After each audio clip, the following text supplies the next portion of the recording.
এ কি করছিস? এই খরগোশ আবার কোথা থেকে নিয়ে আসলি? জঙ্গল থেকে নিয়ে এসেছি। এইসব না করে একটা কাজ খোঁজ। বেকার বলে তো কোনো মেয়ের বা বিয়েও দিতে চাইছে না। আমার হয়েছে যত জ্বালা।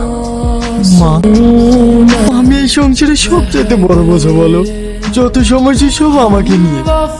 কিন্তু বিশ্বাস করো মা, আমিও তোমাদের কথা শুনতে চাই না। আমিও অনেক চেষ্টা করি, যদি কোনো কাজ না পাই তাহলে আমি কি করবো বলো?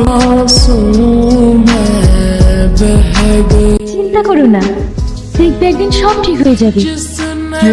আমি। কি আশ্চর্য, তুমি কথা বলতে পারো?